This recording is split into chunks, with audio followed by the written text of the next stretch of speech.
सभी भाई बहनों को कल्पना श्रीवास्तव का नमस्कार। मैं आज आपके समक्ष एक बहुत ही महत्वपूर्ण जानकारी लेकर उपस्थित हुई हूँ। जैसा कि आप देख रहे हैं कि आए दिन सोशल मीडिया पे हमारे कुछ भाई कुछ बेजुबान जानवरों के साथ हुए अत्याचार, उनके साथ हुए दुर्व्यवहार की फ़ोटो शेयर कर रहे हैं। आज उसी के विषय में मैं आपसे एक महत्वपूर्ण जानकारी शेयर करना चाहती हूँ। जैसा कि आपने देखा कि केरल में एक गर्भवती हथनी के साथ अनानास में बारूद खिलाकर उसको दर्दनाक मौत दिया गया, और रायपुर के मारवाड़ में गर्भवती गौ माता के साथ, वैसा हिमाचल प्रदेश में गौ माता को खाने में बारूद मिलाकर दिया गया, जिससे उनका जबड़ा बुरी तरह हताहत हो गया। और आपने यह भी देखा होगा कि दो व्यक्ति एक कुत्ते को उछालकर तालाब में फेंक देते हैं और उस पर पत्थर से वार करते हैं, जिससे उसकी मृत्यु हो जाती है। और एक हाल में घटना आ रही है जिसमें गौ माता बुरी तरह झुलसी हुई हैं। आए दिन एक ना एक खबर हमें देखने को मिल रही है, और आप यह भी देख रहे हैं कि इन अत्याचारियों के खिलाफ कोई भी कार्रवाई नहीं हो रही है। जानते हैं दिक्कत कहाँ है? दिक्कत यह है कि इनके लिए जो कानून बने हैं उसकी जानकारी आपको नहीं है। जैसा भारतीय संविधान हर नागरिक को जीने का अधिकार देता है, यह बात तो आपने कई बार सुनी होगी, लेकिन भारत के संविधान ने जानवरों को भी जीवन जीने की पूरी आज़ादी दी है। अगर इनके जीवन को बाधित करने का कोई भी प्रयास करता है तो उनके लिए संविधान में कई तरह के दंड के प्रावधान दिए हैं। इतना ही नहीं, इनमें से 10 जानवर ऐसे हैं जिनको चोट पहुंचाने या उनको मारने पर आपको जेल भी हो सकती है। आज हम ऐसे ही जानवरों और उनकी रक्षा के लिए बने कानून की जानकारी आपको देंगे। Number 1, prevention on crucial animal act 1960 की धारा 11(1) कहती है कि पालतू जानवर को छोड़ने, उसे भूखा रखने या कष्ट पहुंचाने या भूख और प्यास से जानवर के मरने पर आपके खिलाफ केस दर्ज हो सकता है। इस पर आपको 50 रुपये का जुर्माना हो सकता है। अगर 3 महीने के अंदर दूसरी बार जानवर के साथ ऐसा हुआ तो 250 से 1000 रुपये जुर्माने के साथ 3 महीने की जेल भी है।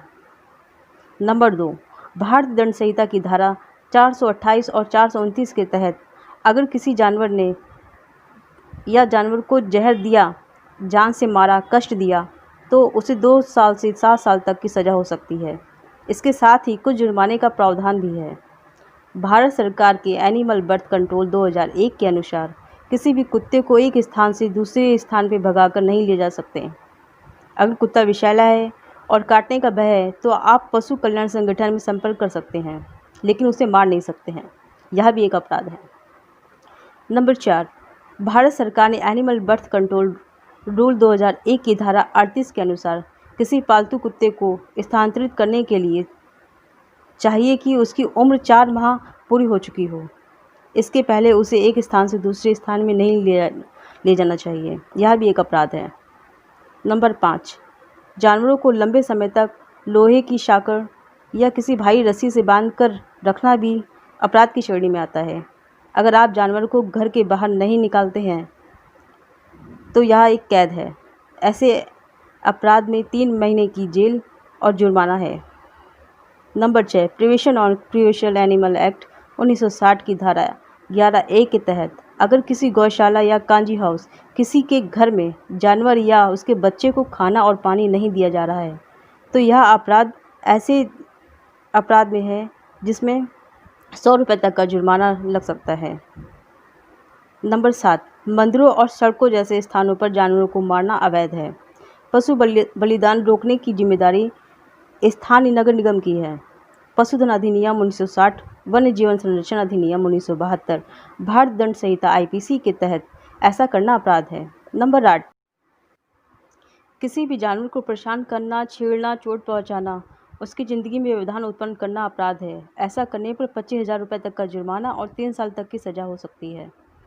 9, वन्य जीव संरक्षण अधिनियम 1972 की धारा 16C के तहत जंगली पंछियों और सरीसृप को नुकसान पहुंचाना, उनके अंडों को नुकसान पहुंचाना, उनके घोंसलों को नष्ट करना अपराध है।